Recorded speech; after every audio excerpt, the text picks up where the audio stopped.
Okay, hello everyone again. I think now we'll be ready. Before giving the floor to the room where the presentation will take place, I will just like to tell you that I will deactivate your microphone, and you will be able to reactivate them whenever you will want to have ask a question during the question time that will be annunciated. You also have to know that you will be recorded. This presentation is recorded, and you will be able to find it on the YouTube channel of NTW afterwards. And with this, I think it's all regarding questions. You can raise your hands if necessary. There's a button at the bottom of your of the Zoom application where it's written next to the chat. You can also ask to raise a question.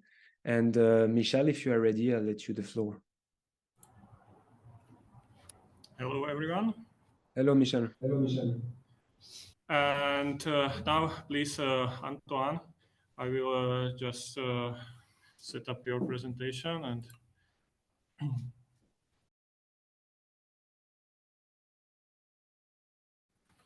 please use the arrows. Yes. Hello, everyone. I hope you hear me. This is a combined presentation. So I just show you now the one on the small reactors, which was the demand, but I will come back. It's a long presentation. I can show you a much longer even, but this is a short one on SMRs. The idea of mini reactors has many rationales, and you even find different rationales in different countries, such as the US, where it's clearly the main reason for small reactors in the US is not the greed, is not the need. It's just that it's a way to turn around the present rules of the nuclear siting. It's just it's a way for the industry to come back where they are completely locked for other reasons. So in France, it's a way to just say we are in the race, but actually we don't care. And in some other countries, like Slovakia, probably, it's because it's a small country. You cannot finance big reactors now, but you still want to have nuclear. So you have lots of different reasons, and we have to watch at it. In the case of France, it's also very good news that they have 1.5 billion if you combine the French and the EU money, because the main bureau of studies mainly in the military, the ones who did the reactors for the aircraft carrier and the submarines, they are quite good actually, but they lack. They have a small time lag, a few years, because as you might have heard, the French lost a big contract of submarines in Australia, and now they have a gap of 10 years. So they will, in the 10 years, they probably will come with a pilot that no one will care of because it makes no sense commercially. But still, it means money for people who just want money. And so in the case of France, the absurdity is also very high because there's so much need for staff, for personnel, for three huge we have a big construction announcement. Realistic or not, it's another question. We have also a huge announcement that will stick to we'll put 60 years of operation on reactors that were designed for 40, and this is already a very big thing. And so there are no engineers left to do this, especially because no one cares. We can go into more details. This is an interesting thing. The aim of small reactors would be to be cheaper, to make industry, to make also less weigh on the finance of companies. Many companies in the world are much smaller than EDF. EDF is the biggest company except Russia and China. And so for example, in the US, the two largest companies are about half of EDF. All of them are much smaller. So for them, nuclear reactor is a big thing. And for France, it's so different that 60 reactors was not so much small. The British had the same situation in the beginning. Now they have split for some time. And so the rationale for small reactors did make sense. The problem is that it means you have to make a pilot that will become an industry series and do it on time and on budget, which is very, very difficult. And I'll show you a few of the problems. One problem, well, for France, we could go. The British have got one which is not so far from ours. Also with Rolls-Royce, it's also a matter of saying we are in the race, but actually they don't care so much. If you look at the governmental situation, it's more let's spend the money, and well, this is doing it short. And what you could say to a French is that it's not so small. This is the French reactor, and it would produce about the same as the biggest French island in La Réunion, or even much bigger than Corsica. And if you take one plant in an electric system, it should not be more than 1/8 of the system. Well, the International Atomic Energy say it should not be more than 1/10 in their doctrine. Because over that, you have lots of overcosts, you have lots of operational problems in the grid. That means if you have two reactors, it's the French system is twin reactors, it means it would be 5 times too big for Corsica. That means it's not so useful in small places. It does not make sense in many places in the world. Then you need more materials, much more, because if you take the vessel, you have a cylinder, and it will be much bigger for a much smaller power. To give you an example, in the case of the French, this one, the chosen vessel is the same as the 900 megawatt. It's written in the declaration. They chosen it because it was easier to design, and that means you'll have the same vessel for a reactor which is 5 times smaller than the 900 megawatt reactor. That means, and that's the same for many. It looks smaller, but in fact, the big critical parts, the metallurgical parts of the reactor, you'll need much more. For example, if you take the cylinder in line, the length of welding is much bigger. That means accident problems. And so it's the idea that it's a small thing, so it will be more ecological. First, you multiply the material. Then you multiply the waste and the fuel. You need more fuel because efficiencies, in the case of the water reactors, there are lots of different small reactors, but the water ones are the only ones who have a chance to be built in a prototype in the next 10 to 20 years. The other ones are just research. And this one, you have a publication from a very interesting woman in the US showing that you'll have about 2 to 3 times more used fuel. You have, for 2 reasons. You have more material, as I said, for more, the same neutrons will come to more material because you have less chance that the neutron reaches another, you have more chance that the neutrons will be on the edge of the reactor, and it can be calculated. So the idea is that you have less efficiency, but you also have more waste, a lot of more. First, because there's more fuel to be used. This is not so much more, but this is more. But then you have much more irradiated materials in in the reactor. Then to succeed, well, I could go at length on the accident risk. There are issues that there could be less accidents, but the risk does exist still. And even our authority, the French expert authority IRSN, has shown that there are some still new risks, notably if you put several small reactors beside in the same site, you will have new risks that do not exist in the previous situation. Then you can have, to succeed, you need to make it mass produced.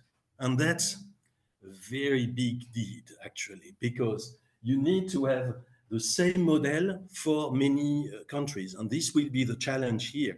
They are speaking about common design and common use, but each country think of its model, not of a common model. And it should be, even if the model would were the world's standard, it would mean a very small number of reactors, not enough to get smaller.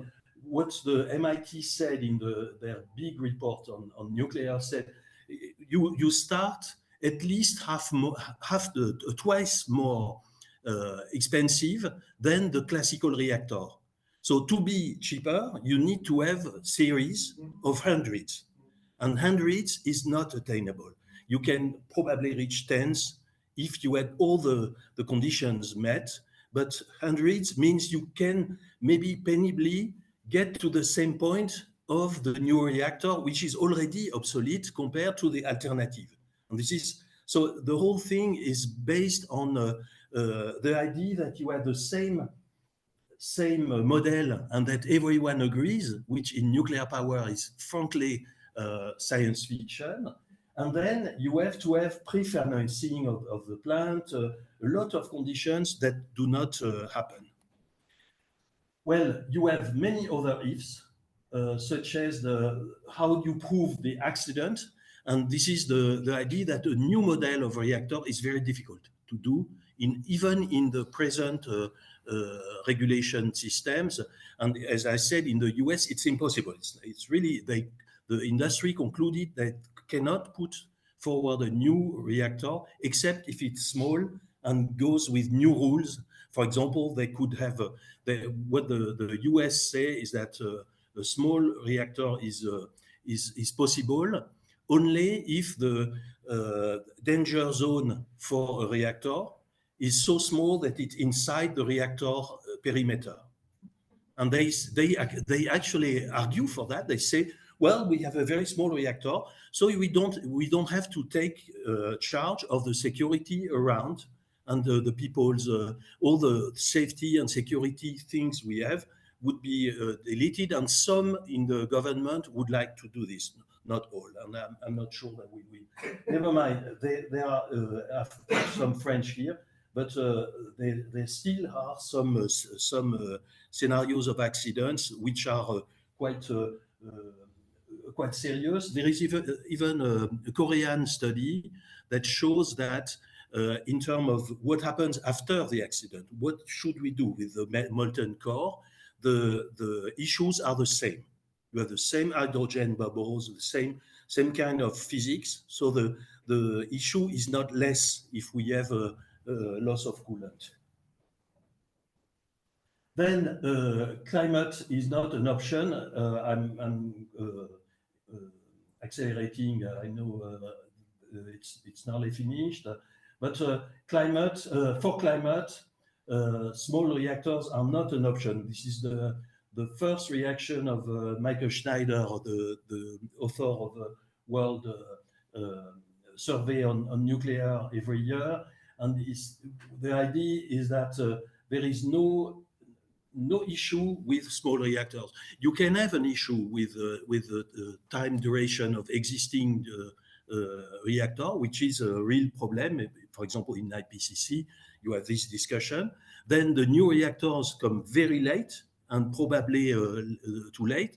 But for SMRs, there's not even the option. They don't even say will come. For example, we have a French Academy of Science paper recently who was done for what?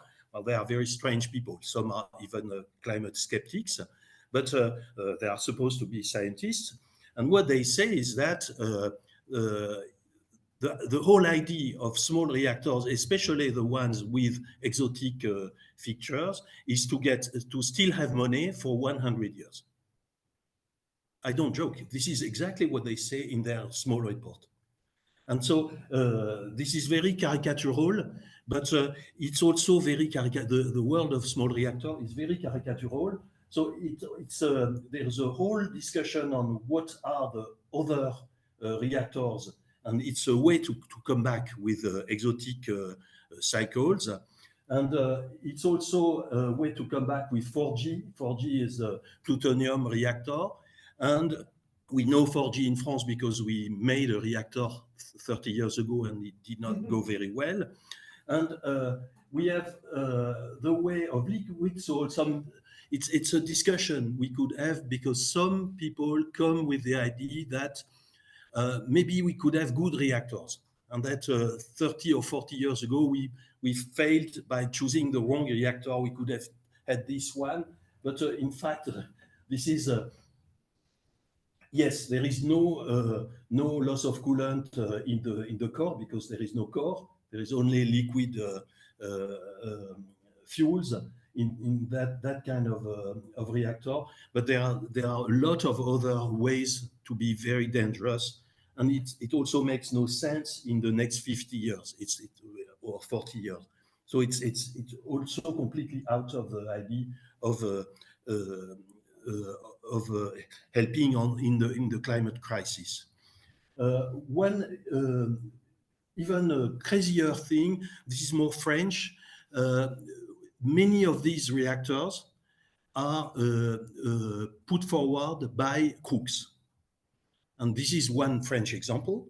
And it's really amazing. There is a newspaper at the moment working on these people.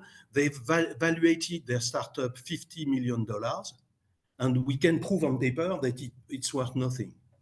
And but so they got the 100 million of several reactors the French allocated to some of these firms, and they can also go to the startup funds and say, well, I give you 10% or 50% of my startup. This is really sleazy, and it shows when you go into the accounts and who is behind these people, and that's a very annoying thing.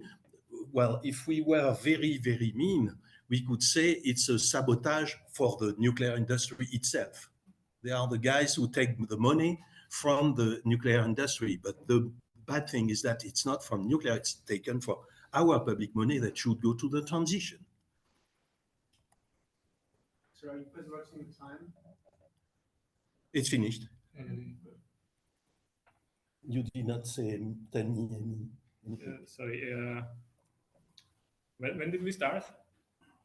I think it was around 2:20. So how much time do we need? I don't know. Do we take questions later? We can have a very few and short questions now, and then we have a discussion at the end of the event. Good. So if there are any questions in the room, quick questions, please ask them now. Yes, please.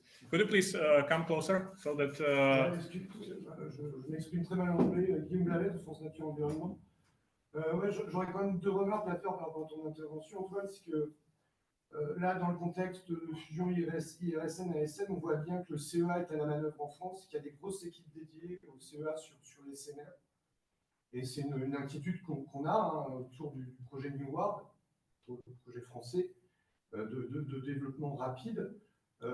Pour des demandes industrielles qui sont inquiétantes, je ne reviendrai pas, là, je suis bien d'accord avec tout ce qu'a dit Antoine. Mais là où on a des éléments aussi qui nous sont apparus, c'est les prix prohibitifs, puisque pour l'instant, on serait sur du 4 000 € le kilowattheure installé. ce qui est au-dessus même des évaluations EPR2, qui sont à 3650 € selon le rapport Roland-Berger. En tout cas, nous, ce qu'on perçoit par rapport aux relations qu'on a avec c'est qu'il y a une crainte de manque d'électricité qui existe dans le monde, et ces startups en abusent pour proposer des solutions qui ne sont pas acceptables. Et là, Antoine l'a très bien dit, parce qu'on est en dehors de la réglementation. Et ce qu'on vient de faire valoir en dernier recours, c'est un droit nucléaire tel qu'il se construit et auquel veulent déroger ces maires. Yes, I'm not sure everyone heard what Guillaume Balavet said.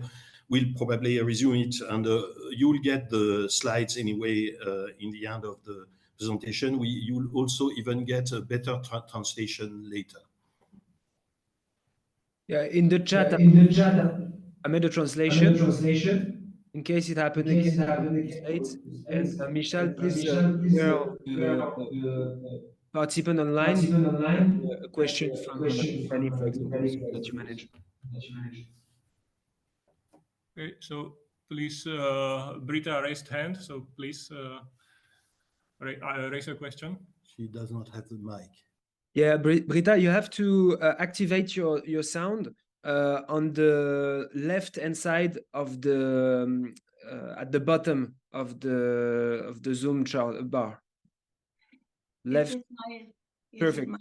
We can hear you. I wonder if the small reactor have chimney for the gas chimney. Okay, thank you very much. Michal, I've cut your There are many kinds. Yes, Malcolm, c'est Yves.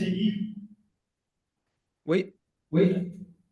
Yeah. Can I ask a question? Yeah, go ahead. I've cut your mic, Michal. Again, I just need to cut the mic of in the main room whenever someone asks something. So please go ahead, and after I will give the mic to Michal to answer to let Antoine answer both questions.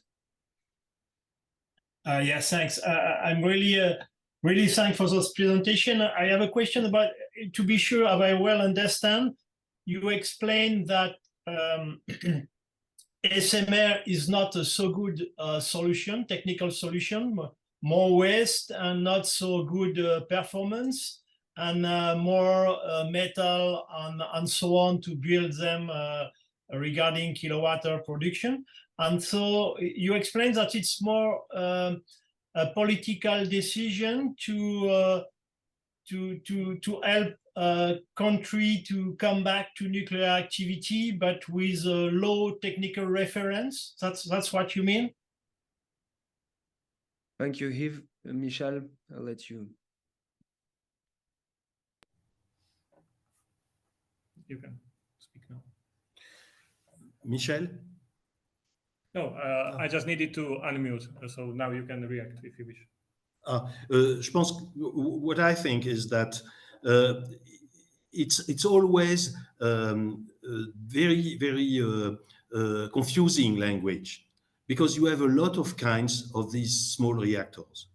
When we talk concrete things, it's water reactors. This is the ones that are, let's say, not close. We already do it. We do it on icebreakers. The Russians did one on land, but this is an icebreaker small reactor. For the French also, it's something they did, and they did not bad for military reactors. And so this is we know they can do it, but they will do it at a very high price because of that mass of components and the character of prototype of everything that they are doing. But the question of chimney is that in some cases you have you will need less cooling, but it's still very much, like I said, the French reactor would be about 1/5 of the reactor. It's already 450 megawatt thermal. That means a big river. It's not it's not such a, you need a big river to do this, and still you have impact. You have lots of problems of corrosion in your pumps and things like that. You have some other cycles that could be different, but we don't even know how they will, what kind of components will be in it. For example, that Academy of Science report I was mentioning, which is also very caricatural, they just say most of these reactors, we don't have the methods and the materials to do them. So it's so we have to separate these water reactors, which are actually the original submarine reactor of the US in 1956, just rearranged, and which is the one sold as something very new and the future, but it's not the future, and it's also the same fuel, except you need more because of efficiency reasons, not so much more, but still it's not efficient. And also you need more, there are many components where you need more, in fact. And this is the reason why we have possibilities of accidents which do not disappear. Thank you, Antoine. Thanks. So we will proceed to the next presentation. Thank you. Luke, if you can, please.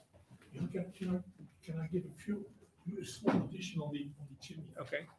Jan would like to. A small addition on the chimney. Of course, every nuclear power station that we know now has this long chimney in order to get rid of mainly things like krypton, argon, etc. New. That will remain the same. What was made very clear here is the light water reactors, as they are proposed now in SMRs, have the same technology, and so the same chimney, the same need of cooling water, the same chance of meltdown, and the same type of radioactive waste that they produce as we have now. The story becomes different for the myriad of new designs, and then we talk about 24 of different technologies.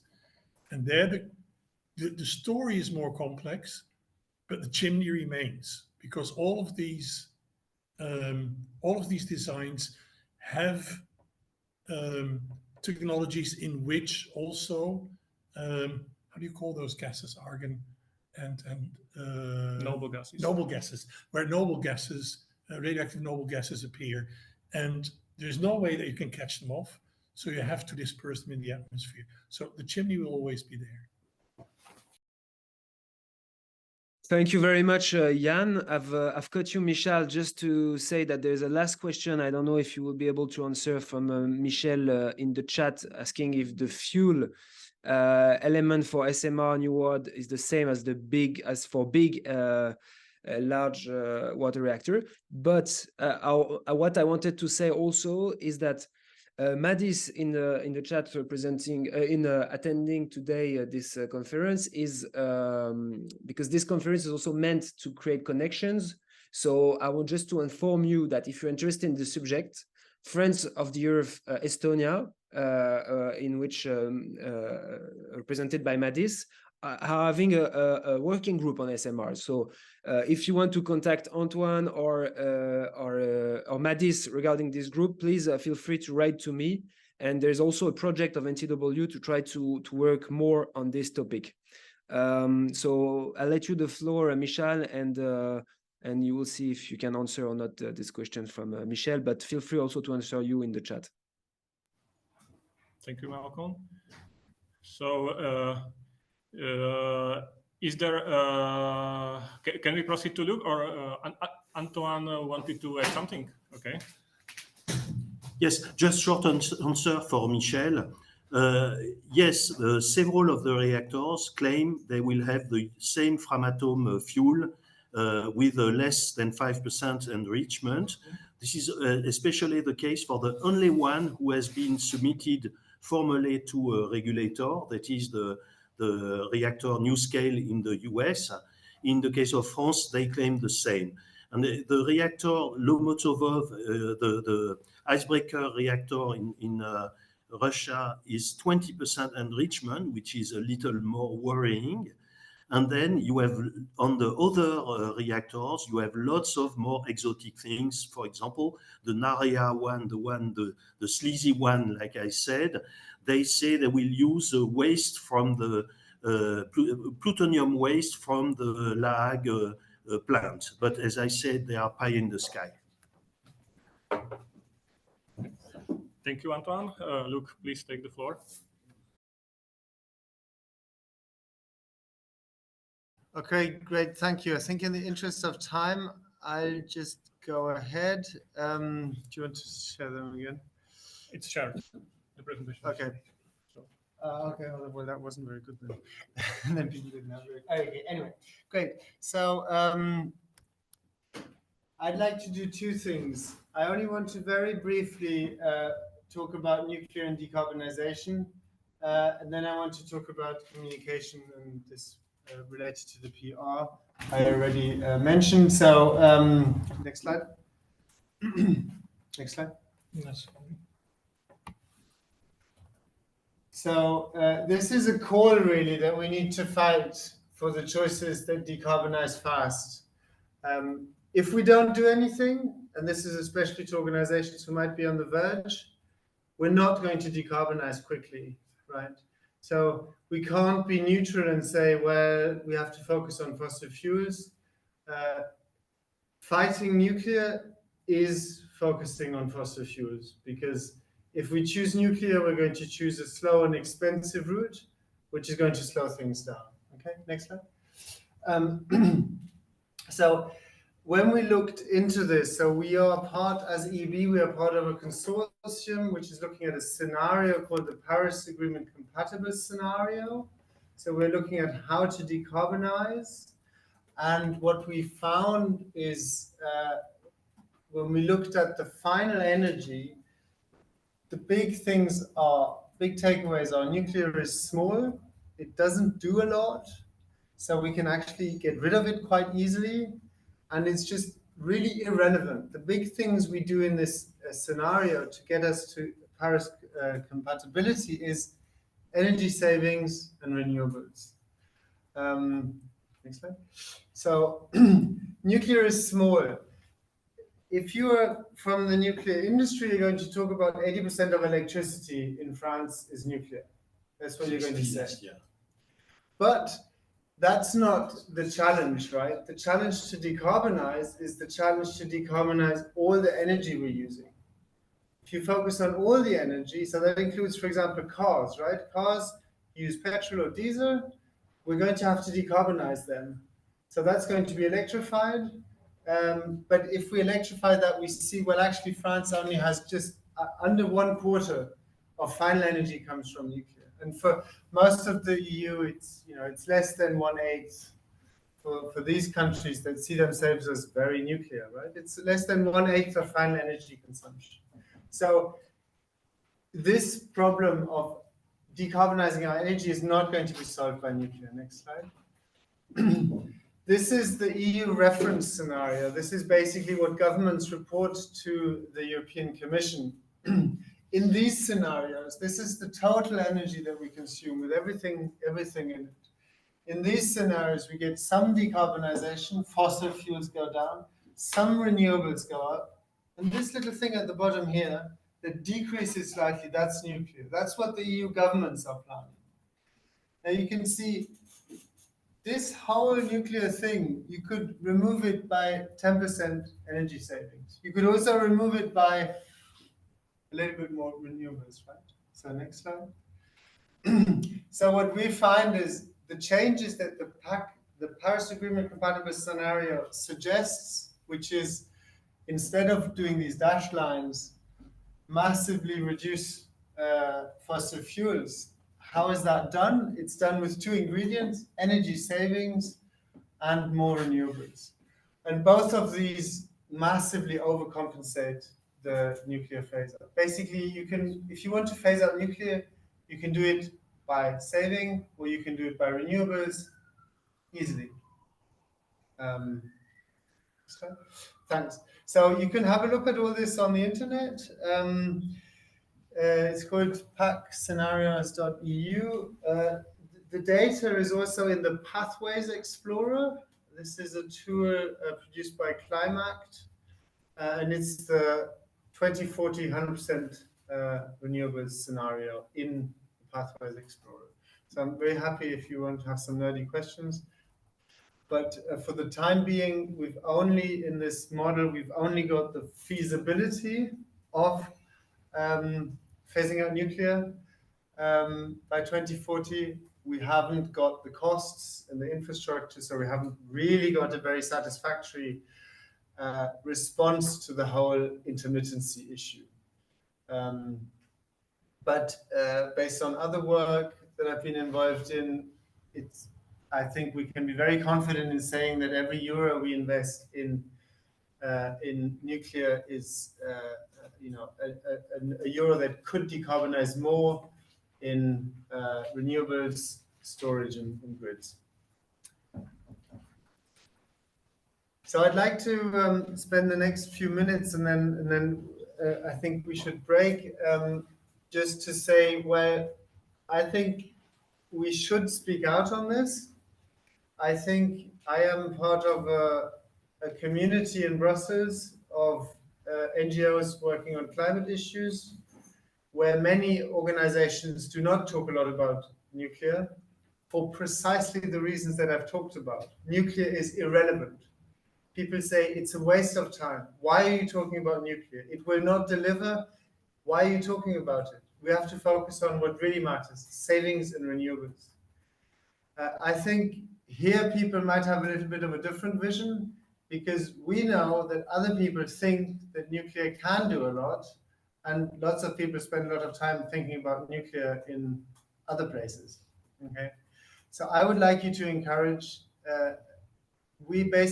people who know about nuclear have to become involved in the climate conversation and say, look, nuclear is not going to help there. And if we care about the climate conversation, we have to go to the nuclear people and tell them, look, you're too late and you're too expensive. It's not going to happen. So I think the allies, if we want to get these messages out, our allies are people who know the numbers, actually, and people who care about costs for households, right? So economists, we've invited one to the NF conference to talk about these issues. Energy modelers, as I said, they do the energy modeling. They know that it doesn't make a big difference. Consumer protection, right? We're going to have higher bills. It's going to be more expensive with nuclear. Consumer protection agencies should speak out. We should ask them. We should invite them to make a statement on it. Social welfare organizations, they should speak out. It's going to be, energy bills are going to rise with nuclear. Audit offices, they should be wary of government spending so much money on things that might just completely not work. And we should go with the messages from these people and with the authority of these people to the climate champions in politics and NGOs. Basically, NGOs should, I think, recognize that they can't ignore the topic. Thanks.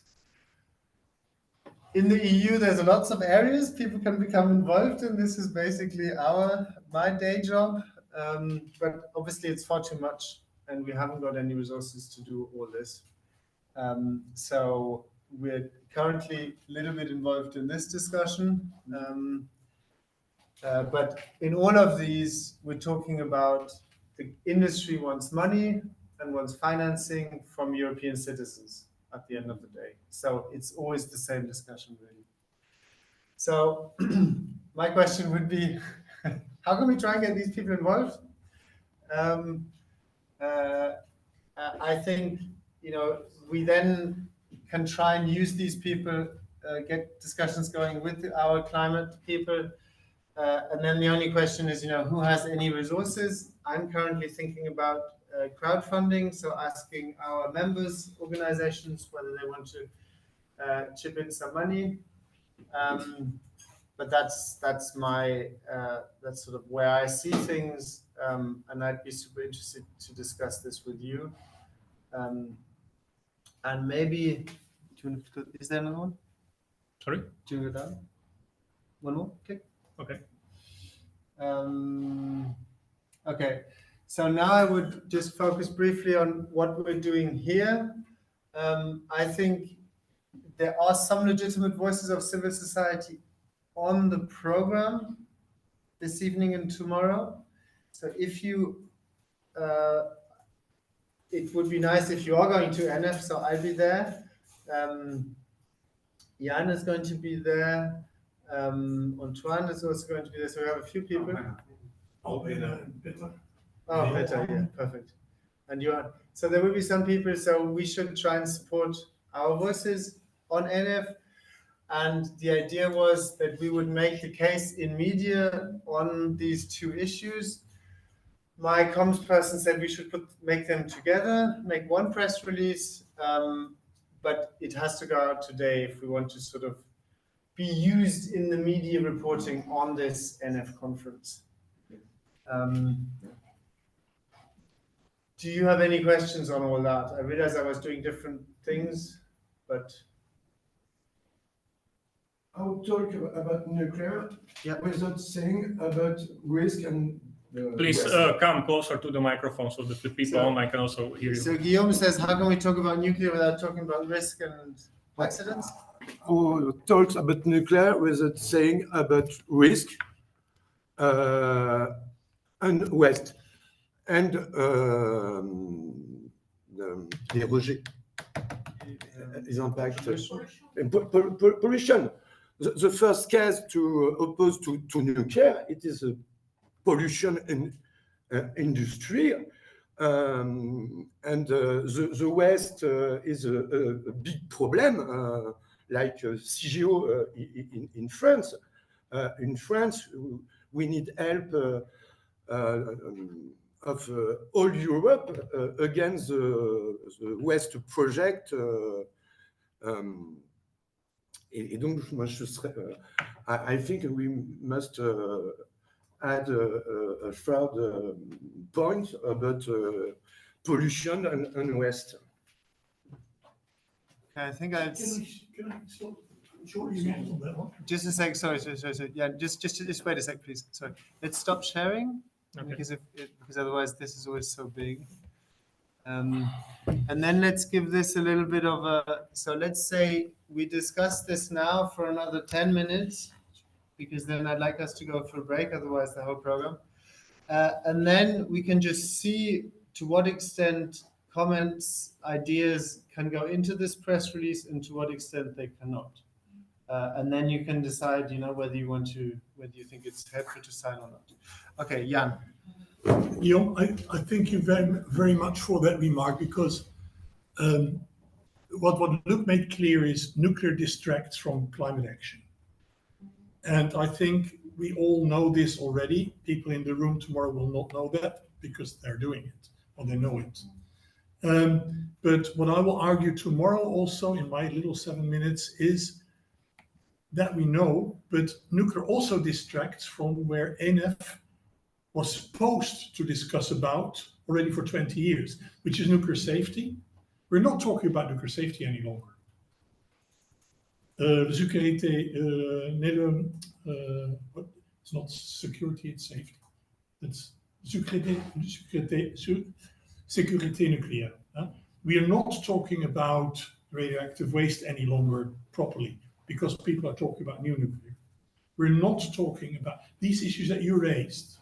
I will raise as we are distracted from them now by the nuclear lobby, but they're still there. They're still not addressed.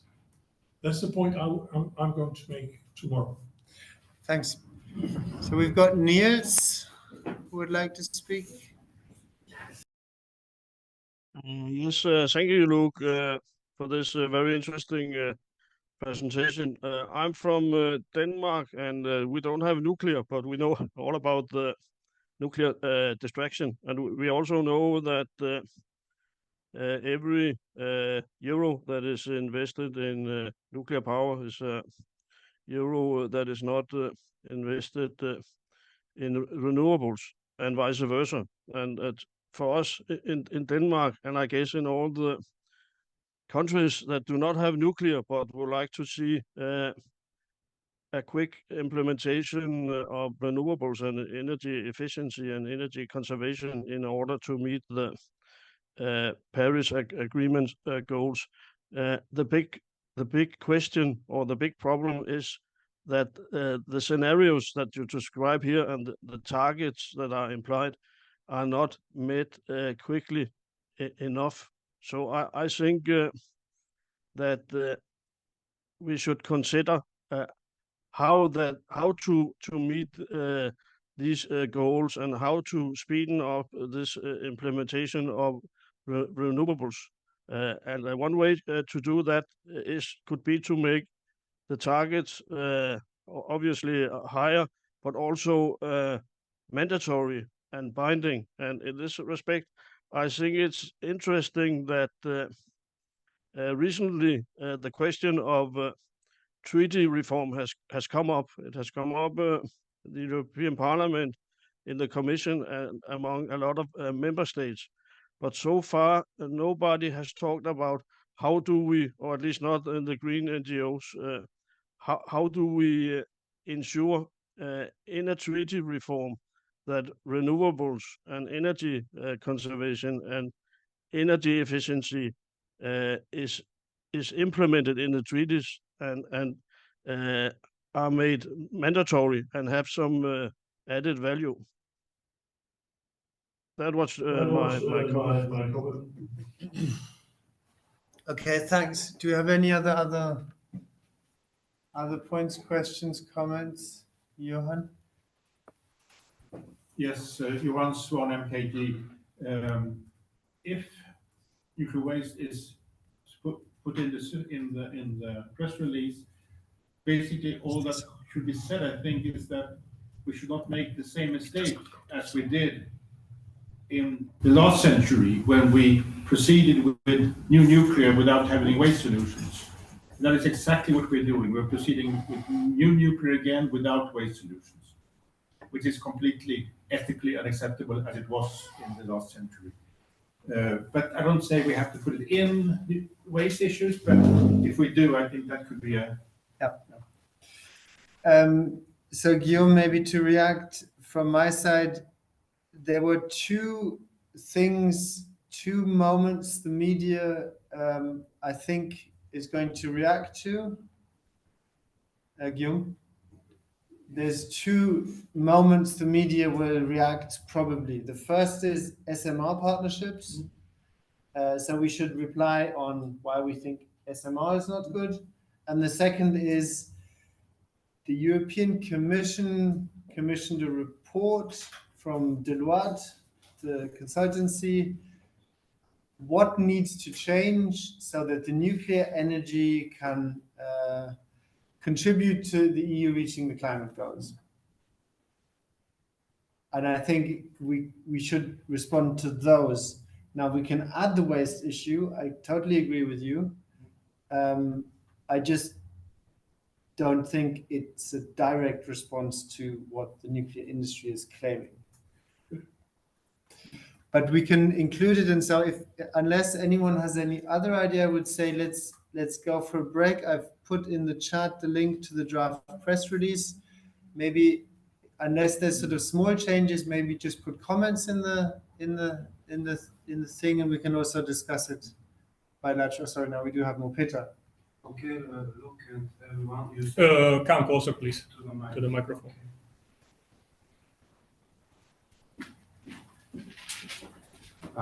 You can sit down. Thank you. Hello, everyone. So you say that today we have to make a press release? If we want to, yes.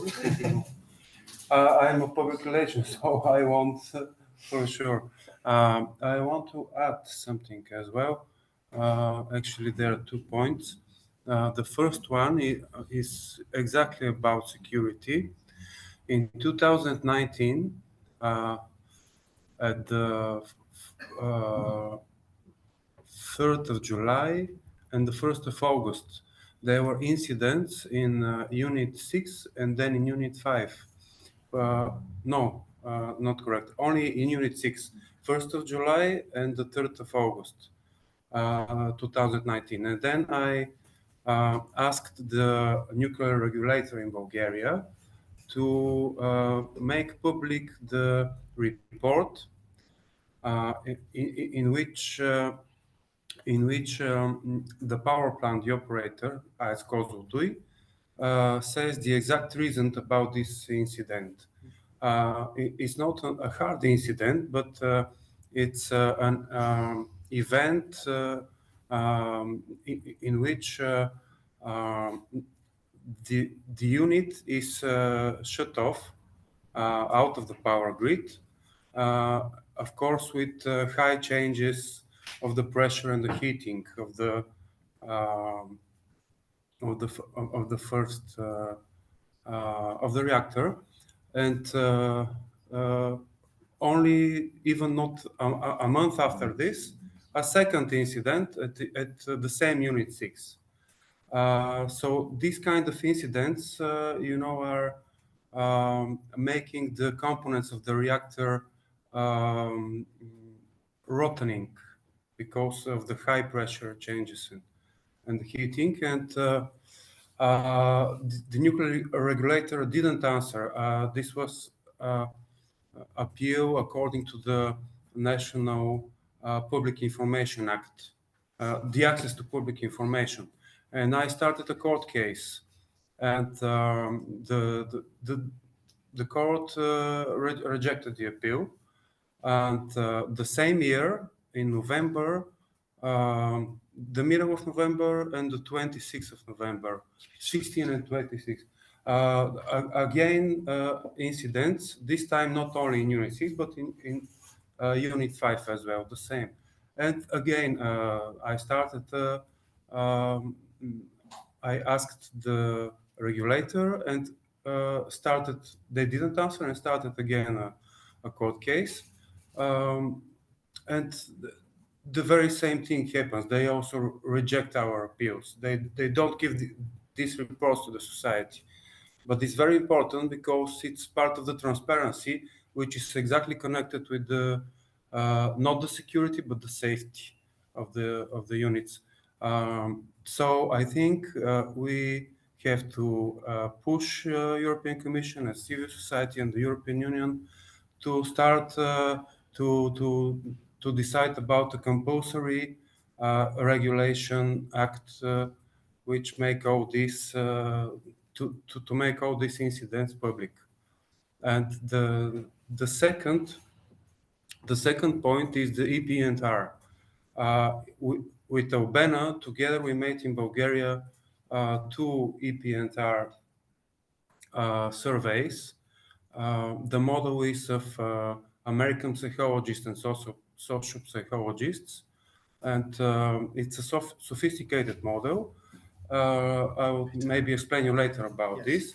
So just in very short, to put in this press release that the EP&R should be also compulsory for each European country, for every country, because in Bulgaria the level is near zero. Thank you. Thank you. If you can, please close the door. Okay, great. Thank you very much.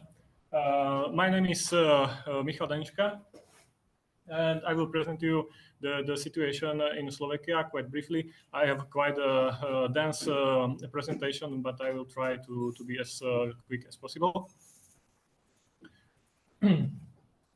So just not to be surprised,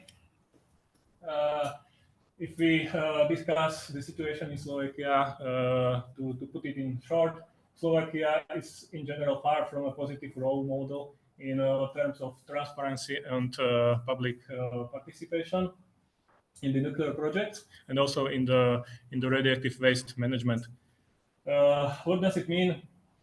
Yes, we had some minor positive changes in the past, in the recent years. I will mention some in the presentation, but the situation turned quite in a negative direction.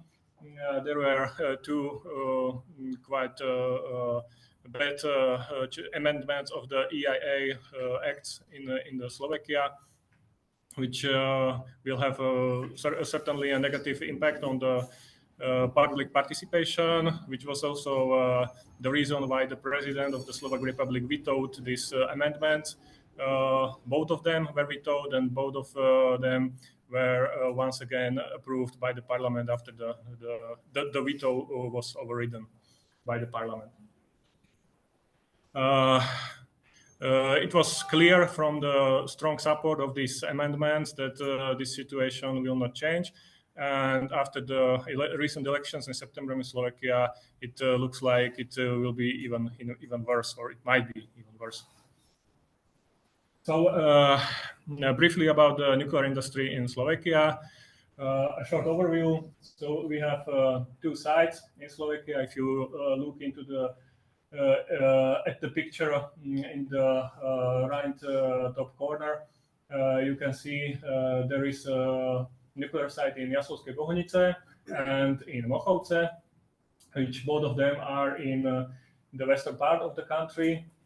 And in terms of what is there in those sites, we have nuclear reactors in both of them.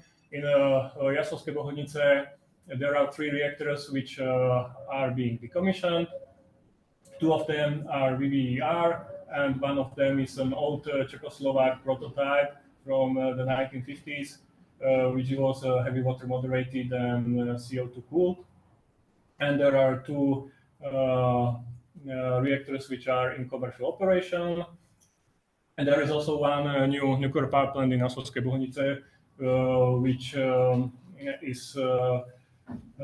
which already has an EIA from 2016, and it is planned to be a pressurized water reactor of the 3rd plus generation with a power up to 1700 electric megawatts.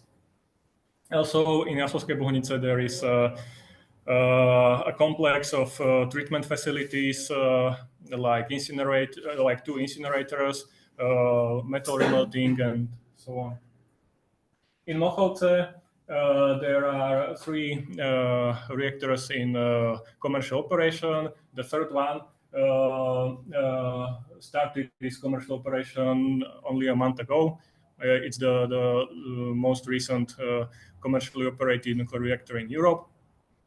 Although it's quite an old one, it's still the VVER 440 from the 1980s. And the 4th reactor unit is still under construction, and it should start operation in 2025. There is also the low-level waste repository in Mochovce, and we have 3 main operators 3 main actors in Slovak nuclear industry. It's the Javis company, which is the state-owned company responsible for almost everything in terms of radioactive waste management. That includes decommissioning, incineration, any kind of treatment of radioactive waste, interim storage of spent nuclear fuel, the project of the deep deep geological repository, and then we have the Slovenské elektrárne, which is the Slovak power plants, which is responsible for the commercially operated nuclear power plants. And then we have also the company ISS, which is a joint venture of the Czech company ČEZ and Slovak Javis, and this is responsible for the project of the new nuclear power plant in Jaslovské Bohunice. If in terms of the new nuclear development, we can have a look at what happened with the project of the new nuclear power plant in Jaslovské Bohunice, which is quite a recent development. So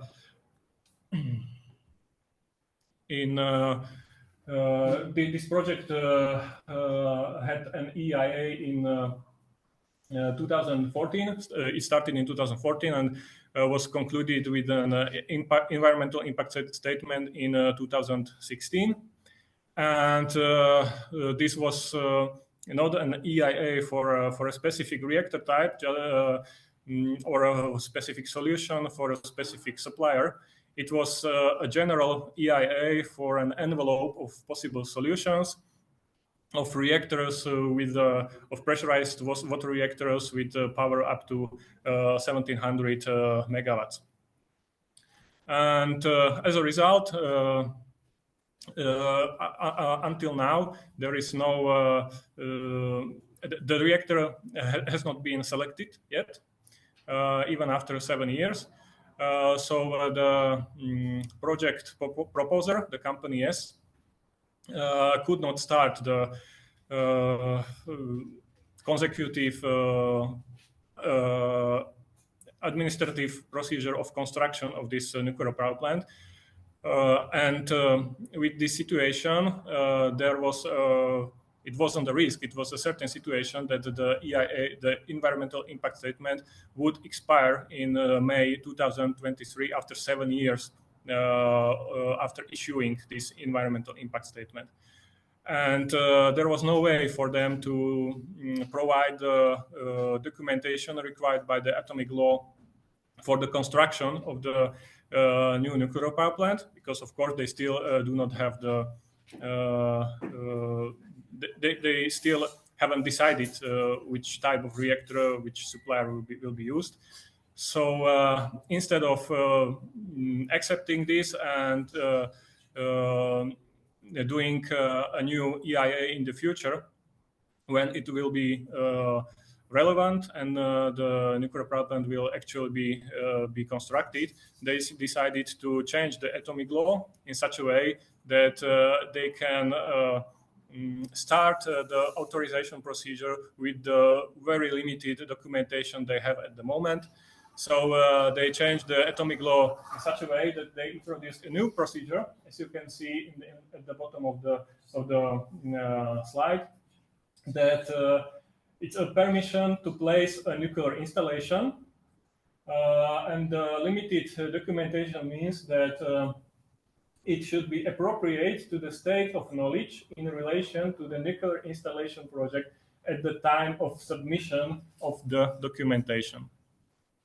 So if they have a very limited knowledge about the project at the moment, this limited knowledge, this limited documentation will be sufficient for this permit. But if they don't do an environmental assessment, we can sue. Well, they did the environmental impact assessment in 2016. They have it. They argue that this is the envelope impact assessment that is valid, that will not expire because they started this newly introduced authorization procedure in February 2023, just 3 months before the original impact statement would expire. But they still, haven't decided what reactor type they would use or everything. So it's evident that the new nuclear power plant will not be constructed in the near future, because in the meantime they started EIA and everything necessary to build and to construct a photovoltaic power plant on the exact site of the new nuclear power plant. So they do not count on building it in the near future. It's evident. So in this way, they wanted just to secure the impact statement from 2016, and now we just know that it will not be constructed in the near future. The question only is how long it will take to construct this nuclear power plant, if it ever will be constructed. And my concern here and my objection is that this has a very negative impact on the public participation, because the public, the next generation, which will be impacted by construction of this nuclear power plant, will not have the sufficient opportunity to effectively participate in the environmental impact assessment, because it already has this statement issued. So if they restart after all this with a design which is more concrete, that is a considerable change of the project and that needs a new environmental impact assessment under ESMO.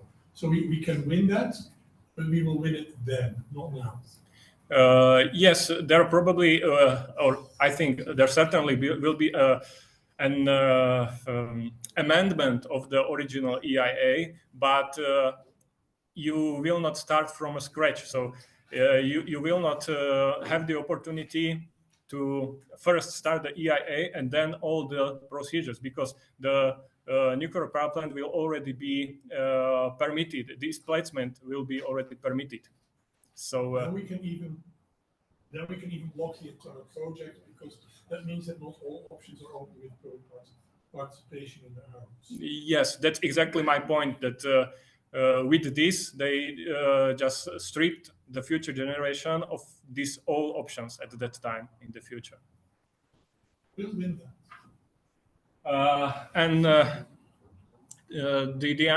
Another objection against this is that this Atomic Act amendment was adopted in such a way that even the public was not able to participate in the regular way, because in Slovakia you have two options: either the ministry proposes this any kind of law, or the members of parliament propose it directly in the parliament, and then in that case you as a public you have very limited possibilities to comment or something, or even effectively participate in any way, because according to the Slovak laws, first of all, you do not have enough time, and secondly, you cannot participate effectively in commenting the act, in the wording of the act as it is. You can comment only on the statements of the corresponding state authorities, for example, the Ministry of Environment, on this law. But you cannot de jure comment on the wording of the law as it is. And in addition, the wording can be totally changed in the final hours before final adoption, which was also the case in the amendment of the EIA Act in December 2022, when the text was completely replaced by something completely different. Just hours, I don't know, or minutes before it was adopted as the legally binding act. I can see that I'm running out of time, so unfortunately I have to skip the next pages about the foreign radioactive waste incineration in Slovakia, but I can discuss it later if anyone is interested. For now, I thank you for your attention, and if there are any... Can you shortly say what it is about in 3 sentences? Regarding this? The secretary, yeah, that one? Yeah, yes, just to be very, very brief, in Slovakia, we had and still we have had one incinerator for radioactive waste since the year 2000, but in 2018 another incinerator, an EIA for another incinerator took place, and the official reasoning of the project proposer, the company Avis, was that they need this second incinerator to meet the rising and increasing requirements of increasing amount of radioactive waste produced from Slovakia. So there was no reasoning justified by incineration of foreign radioactive waste. But and they said that they expect a 50% increase in the near future. The fact is that, on the contrary, the amount of incinerated Slovak radioactive waste decreased, not increased by but decreased by 50%. But what increased significantly was the incineration of the foreign radioactive waste, mainly from Italy. They contracted a huge amount of Italian radioactive waste, And originally, when the affected municipalities disagreed with this new and additional, with this second incinerator, they promised them that only the Slovak radioactive waste will be incinerated there. But once they constructed it and it was commissioned, they quite smartly removed this condition from the original EIA process by doing another EIA process where they disagreed with this condition, and now this second incinerator is mostly used for the foreign radioactive waste. Hundreds of tons are incinerated there annually, and the public then was enraged by this. The political situation allowed to where is it? Yes, allowed to adopt a law which prohibited incineration of foreign radioactive waste in Slovakia, but only of the new contracts. So those contracts which were already in effect, which was more than 1,500 tons, this radioactive waste, mainly from Italy, is being burned in Slovakia. It makes more than 80% of the incinerated radioactive waste, and that's the situation here. And we might expect that even before all this foreign radioactive waste, which was contracted, is incinerated, this prohibition, this ban of on incineration of foreign radioactive waste can be cancelled. It's highly possible, I think. Thank you. Are there any questions? Antoine? Yes. Could you explain us if the new build, not only incineration, is a matter of sovereignty in Slovakia? Do they cooperate with other Central European countries such as the Czech Republic or Bulgaria, Hungary, or is it more? Can you explain us how do they function in terms of company and also regulators? In terms of the new nuclear power plant, or for example? Yes. So, for example, the company which stands behind the new nuclear power plant in Asovské Bohunice is a joint venture of Javis, which is 100% state-owned by the Slovak state, and which has 51% share, and there is a 49% share of the Czech company Réseau, which is the main actor in Czech Republic, which owns the nuclear power plants, and I think all or most of the power plants in the Czech Republic. And I think in the past it was envisaged that they could cooperate with the Russian Federation with their design on the new nuclear power plant, because all the commercially operated nuclear power plants, the reactors in Slovakia, are of the Soviet design, the VVERs, and I think that it was one of the considered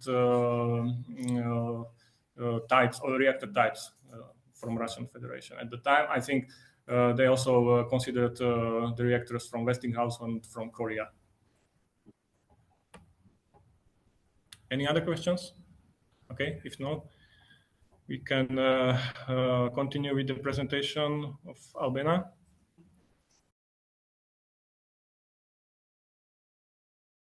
So the situation in Bulgaria, but also I might tell you something about Romania. Then I will get my telephone from Peter, and we got, hello everyone.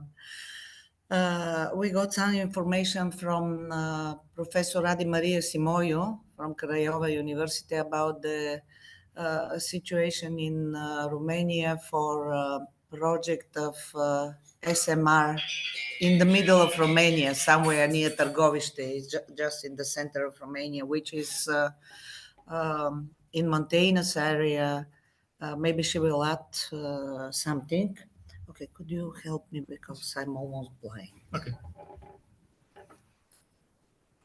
So I can see the presentation The here. presentation is behind you, I'm sorry. Yeah, I got it. Okay, let me see what we start with. So, you know that Bulgaria had for long years intention to build a second nuclear power plant, also on the Danube River bank, 100 kilometers far from existing nuclear power plant, which is in Kozloduy. 4 blocks closed, 2 blocks are still in operation. After series of elections, last 3 years, we got like 5 parliaments elected, and it was not possible to a government to be formed in our country.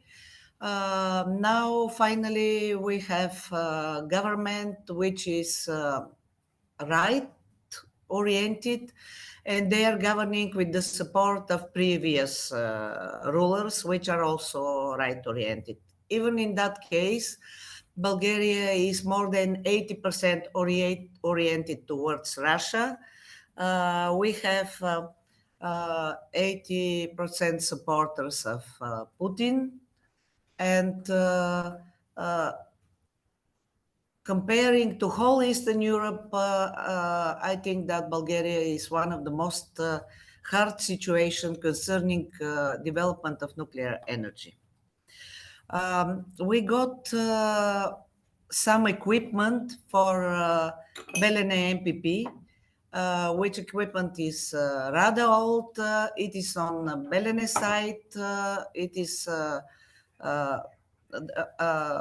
millions of euros spent for guards in the site where Belene should be built, and the new situation now is that Ukraine would like to buy some of the equipment, steam turbines mainly, for Khmelnytsky. Yes, for Khmelnytsky nuclear power plant 3 and 4. They are proposing to buy it with European money, as they got a special support from Europe, like some billion euro each month. So now they are in discussions and negotiations with our government, and French company is evaluating the price of the equipment which is stored on Belene site. But even in that case, as Bulgaria would need basic energy sources, we have decision for last 1 month, decision for building of Kozloduy 7, which is, I think, here you will get some more information. The government allocated 500 million euro for the company new powers, they call it, energy powers. And they decided to build, to use the technology of Westinghouse. Who will build it, of course, still nobody knows. And the other decision, which came just a few days ago, is about possibility for building of Kozloduy 8. Yeah, I think it should be. Yeah, the decision was in October 25. The chosen technology for 7th and 8th reactor, our premier said that they are unique, but nobody knows who is going to build it and how much they will cost. About the situation for nuclear waste and worked fuel. For worked fuel, we had a contract with Russia for 50 tons for every year. Next one. 50 tons for each year. And now, till the year 2000, we had about 50 something tons exported to Russia. The rest of the fuel, which is generated in the Kozloduy nuclear power plant, is stored on the site. The same is the fortune of the nuclear waste, high and mid and low radioactive. The only low Yes. and medium, not long radioactive waste. We are building nuclear waste disposal for mid and low radioactive waste. It is also on site of Kozloduy called Radiana. There are a lot of complaints coming from Bulgarian NGOs, from citizens around, and Romanians, as they are not building according the safety instructions, even though they claim that they built the Radiana nuclear waste repository like in El Cabril in Spain. But we are still not sure that it is true. We filed a compliant mechanism all together with our Romanian colleagues, as the money for the construction of this disposal are coming from EBRD. Compliant mechanism is working already 3 years. For 3 years, we haven't agreed on anything, but the construction is still continuing. So you can see, can I have the next one, because you will see, oh, here is a beautiful picture of the construction. The cages are already ready on the first stage, and the cranes are already montirani, installed on the site. So this is the situation with Radiana radioactive repository now. Low and mid level. Yeah, low and mid. What are they doing is they are revising the same place in Novihan, which is very close to Sofia. The radioactive waste there was from for medical purposes and from the scientific reactor, which is very close there. So they are revising the quantity, quality of those of that waste, and they are transporting it to Kozloduy. Дай ми телефона да видя за Румъния. So I wanted to tell you about Romania, as Professor Simoio could not come. We have, but we got the information now after we stayed 4 hours at the airport waiting for our flight. So in May 22nd, Nuclear Electrica, which is their company, NuScale, and owner of the site, signed a memorandum of understanding for development of the first SMR in Romania on the location of the former thermal power plant, which is in Dâmbovița County. I told you it's somewhere in the middle of Romania, near one of the biggest trade centers called Târgoviște. The public was not consulted, and as you know, transparency is not possible in Romania.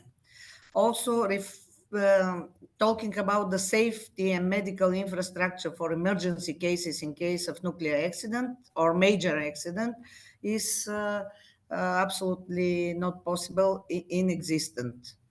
And there is a high density of underground waters. It is something like in Kozloduy, and you might know, but the public participation in decision taking and public participation in in discussions about the future of nuclear energy or nuclear in Bulgaria and Romania is completely not possible. We talked with our colleague from France during the break, how the public is behaving, how are you organizing seminars and educations of the population. I heard on many seminars about public-private partnerships with the nuclear power plants, but I would tell that in Bulgaria and Romania it does not happen. Even though we are in the middle of Balkans, we are organizing seminars, conferences, discussions with our friends from Greece, from Turkey, from Serbia, from Macedonia, or Crete Island. But even in that case, the transparency is something which is lacking 0%. Maybe Peter would like to. If you wish, you can change the slides with the arrows. But please take into account that you have roughly 3-4 minutes. Okay. So can you please move on the slides to the repository, previous repository? Okay. This one? This one, yes. I want to put this accent here a bit harder. Speaking about safety of this repository, one of the most frustrating facts about it is that it is first is proximity of groundwater to the location of the site, only 5 meters above the current groundwater, and in the trend of shifting the bed to the Danube River to the south, because when the Earth is spinning, the rivers with years after years, tens and hundreds of years, are moving to the south in the west hemisphere, the northern hemisphere. And this fact was absolutely ignored by the regulators, by the people from state enterprise radioactive waste in Bulgaria. We have several meetings in Craiova and Sofia. And the second very important point is that there are 10 long-lived radionuclides, which are not the category A2. I mean, this is the International Atomic Agency categories of radioactive weights, so the short and medium radioactive weights. This repository is of a type a bit underground, about 3 meters underground, not more. And it's not supposed to contain radionuclides, which have 10 times of half decay. And this is these 10 times is for uranium-235, 704 million years, and so on. Uranium-238 is even worse, a great period. And the people from the repository, which is the third point here, say, I mean, the radioactive waste, the national enterprise, they say that this repository is safe for 300 years. But it's actually not correct, because the the reinforced concrete containers have only 7 years shelf life. So when this life passes, they have to take everything out and put it in another containers to be safe. So and there, Albena already said about these problems. I have a mistake here, 4 and 5 actually, and Taji Maria. And there is even more, but now unfortunately we have no time to tell you. where does that uranium waste come from? The uranium from the elements. Yeah, but where is waste produced that contains fuel? That's a bit of a. I'm a bit surprised to see that there is waste, which basically comes from fuel. This, I think they include, because these are data from the very EIE, from the Environmental Impact Assessment report. There are 10 radionuclides, which are, I have chosen only 3 of them, the longer lasting ones. I suppose they are planning to put some parts of the reactor vessel in this repository. I cannot explain myself otherwise. Where can they? Be traces, because that could be possible that it's traces on gloves and overalls, and then I wouldn't make such a large problem out of it. But if it is indeed to be larger amounts, this is weird. In other countries, especially uranium-238 as depleted uranium is stored separately, or is either seen as resource, Germany, France, or it's stored separately in Netherlands as naturally occurring radioactive material, or technically enhanced naturally occurring radioactive material, because it is so long-lived and needs to be long-lived one. Toxicity kept out of the environment for eternity. Yes, and we have no answer of this question exactly. They just say you're not correct. There are only A2 wastes. Yes. Now you can. You mentioned sending some radioactive products to France. Did you hear that France committed to not imported waste for retreatment anymore? No, this is not our statement. This is statement of the person. The person, the next after the picture, the slide after the picture. Can you please play? This is the chief executive of the body of the. Yes. Is he name? Which one? Before. Sorry. Yes. No. Yes. Yes, we can. No, you're too fast. I cannot. After the picture. Oh, sorry. Yes, Sergei Tsolchev, chairman of the board of the state enterprise, radioactive waste. Yes, that's there are people appearing in media in Bulgaria and speaking crazy things without, because the journalists are very low leveled of preparation.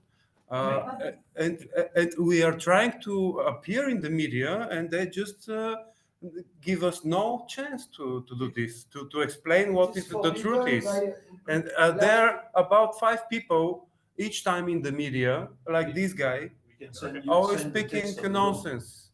Maybe it's good if you can send them a copy of the text of the law. Sorry to interrupt, we are running low of time. So yes, you tried. Sorry. It is forbidden by the last Euratom directive of 2009. 2009 unless with permission from the accepting state. So that is a very weak one, and I'm pissed off of that extremely much because I tried to change it. The French committed on that. So if the French are committed, so if you can have that text, send it to them, they can use that for me. Okay, thank you very much, Albena, Petar, and everyone for your input. And we can continue with the discussion after the presentation of Marion, which will take place now. I don't know, Marion, could you please send me your presentation, or are you going to present without any slides?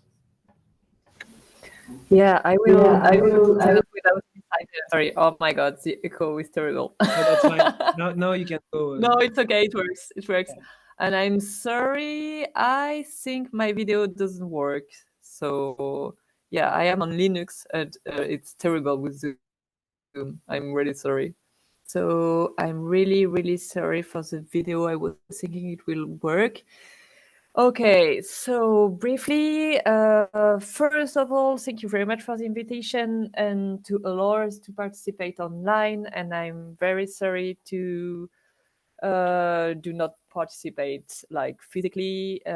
We were acting this morning with 7 other NGOs. Like we symbolically block our ministry, environmental ministry. So we had to be in Paris today. So I'm sorry and really thank you to let me participate online. And also I will present very briefly the French situation. And I know there's also French people where you are. So if they want to add something at the end, please, let's do that. And also it's very difficult for us to hear the question. So I'm sorry, but if you have any question, I probably will ask you to repeat if I do not understand. So to present the French situation, you have to know that last December, Emmanuel Macron, our president, announced the project to build new nuclear power plants in France and exactly 6 European pressurized reactors, second generation in Penly, Gravelines and Bugey nuclear sites. We had some kind of public debates, but during the public debates, our Senate voted a law to accelerate the construction of new nuclear power plants. So we were allowed to, at least 2 NGOs, to denounce it as undemocratic. EDF, the French enterprise of electricity, is also investing money in a small modular reactor project for France and also to sell it at a mondial level. And as you probably know, Emmanuel Macron's government is pushing at a European level to get important subsidies as they do not know how to finance the new nuclear power plants plan. Concerning our actual nuclear reactors, they are very old. 23 of the 56 reactors we have are more than 40 years old. And last year, due to stress corrosion, EDF had to stop reactors to check a lot of pipes, and therefore the carbon footprint of the energy sector increased. We have also an EPR in construction, Flamanville, and it's supposed to be connected to French RED on April 2024, after more than 20 years of delay, but we really do not know if it will be if it will work or not. And the new nuclear power plants are defended in France in name of fight against climate change and also energy sovereignty, and with the purpose to make our industry great again. But it's to make a small joke, but it's like the word our government are using. And in 2023, France was the only European country unable to reach its goal in terms of wind power production. And in 2020, it is also the only country unable to reach its goal in terms of rate of renewable energies in its final consumption. And also we will have some, it's very probable that we will have a future law in December. It is projected that our parliament will have to vote for or against the fusion of our 2 nuclear control institutions, the ASN, the Nuclear Security Agency, and the IRSN, the Nuclear Safety and Radio Protection Institute. If you want later, I can send you all my notes, as you can put it on some presentation or I don't know. But if you want to have all the details I'm presenting. And like to explain a bit more, the ASN is our institutions that deliver authorization and had to watch over French reactors, and the IRSN is producing a lot of researches about nuclear power plants. And this is quite a problem for us, and the IRSN employees are fearing the end of what they consider an independent and quality control. And we have also a big problem in France is that we had a recent analysis from the IRSN that put on evidence that 50% of French people do agree to build new nuclear power plants. That is a big issue for us to protest against nuclear issue. Oh, and I also forget to present me. I'm sorry, I do not remember if you present me, but I'm from the Réseau Sortir du nucléaire, a French old association against that fight against nuclear energy since the 80s. But for what we consider good news, some French people are protesting against this new on the old project of nuclear power plants. People are protesting against our own nuclear waste landfill site in Bure. And also last year during the public debates we had about new nuclear power plants plan. Some activists took part to this public debate and others wished to cancel some session. We have also people raising awareness around Penly and Bugès sites. And recently, a lot of anti-nuclear associations joined them in a national coalition. And on October the 22nd, we had more than 20 actions organized all over France to protest against new projects. And we have also coordinated with by the Réseau. Working group is analyzing this thousands and thousands of pages that composed the documents published for the public consultation on Flamanville's affair to maybe at least sue the start. And also, well, I began speaking about the action we had this morning. We were more than 190 persons from 8 environmental NGOs, and we were protesting for a real energy transition, and we symbolically block the environmental and energy ministry, and we were protesting for the coal phase out and against new nuclear power plants. And what more, it's more or less all of the protests we have, but like it makes us thinking that people still thinking that it's not a good solution to begin new nuclear power plants. And yeah, I also wanted to add that nowadays our organization do not have unfortunately a lot of energy to invest in European action, but we consider this is a very, very important issue.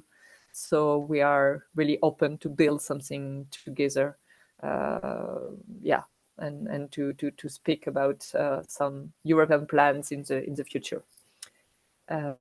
Thank you. I hope you heard everything, and sorry for the videos. Okay, thank you, Marion. We could hear you well. If there are any questions or reactions, please raise your hand or speak in the room. Okay, so here is a reaction from Antoine Bonduelle.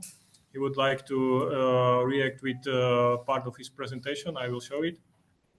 Yes, thank you very much, Marion. I think for the room here, you have one slide that you would like to see. One important information for this forum here is that nuclear in France is in decline. It's in a big decline. It has been up to 80% of the power produced in France. Last year it was 60%, but this is for generic fault in the reactors. But generally it's over 70. So the announcement for 6 or up to 14 EPR reactors means you'll get 170 terawatt-hour max in 45. And this is 1/3 of what we are producing now. So at the best, they will replace 1/3. One alternative is that they go to 80 years, but this is clearly very difficult with the system we have. 60 years would be already something very difficult. Could you please sit down? So yeah, sorry. It will be better. Yes. So if you you'll get it anyway. And so the idea is that whatever happens, it will be much smaller. This is the consensus in France. We have more electricity, but much less energy in 30 years. This is the official plan. And this is the TSO's view. And they have done many scenarios, and they are really close to what the NGOs did and to what state agencies did. So we will come to a very close figure. We go a little more than now, but not so much more. And so we know 60 years, even the regulator tell us it's not so much. It's we are quite sure it won't go there, and the regulator is fairly powerful, not completely powerful, but he's very explicit that the 60 years is not so obvious. Then it means the old plants will be in this corridor, probably the lowest, but if they are very, very lucky, they go up there and realize that last year we were already in the squares. The figure, the color figure is the last 10 years. If we take the average of in the statistics, in the International Energy Agency statistics, we are already much lower for historical reasons. That means that, well, they also bash, but when Macron tells us we'll go to a huge part of nuclear, in the same discourse in Belfort, he confirmed that we'll get more than half with wind plus solar. And this is very crazy. He at the same discourse, he's bashing nuclear, he's saying, well, wind does not work so well, but he confirms that we go to 40 gigawatt of offshore wind. And so we go to 40 and 30 of land-based. And this is, well, this is very paradoxical that, well, this is the best case for EPR, how they could go to this, but we can be sure it will be earlier. We make some projections. And so this is the important one that we have to use politically. How can they tell us they dominate with nuclear when officially we'll be there? That's between, let's say, 20 to 30% of the production if they win. So this is, it has been said, it's official, many people told this, but this is the misunderstanding in the French media.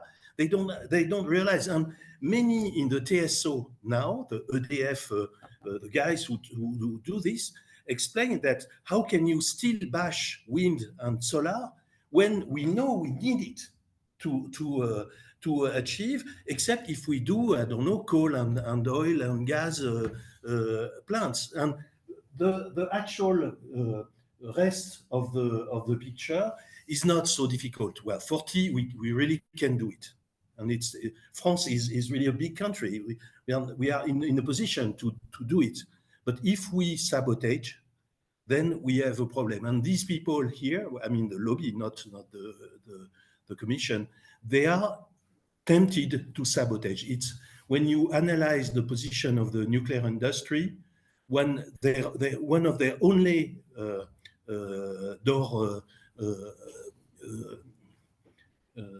possibility is to sabotage efficiency and renewables. Thank you, Antoine. Are there any comments on this topic? No one here in the room. I can see no raised hands. So thank you very much. I think we can. Yeah, please. Okay. It's Yves from Yes, you have. Yes, thanks. Yes, just to add an information that I just received today.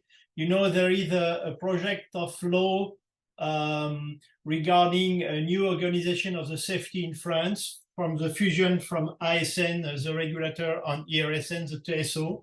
And in this exposé des motifs of the project of the law, they speak about more than 60 years old of a reactor, and then more till the safety condition are there.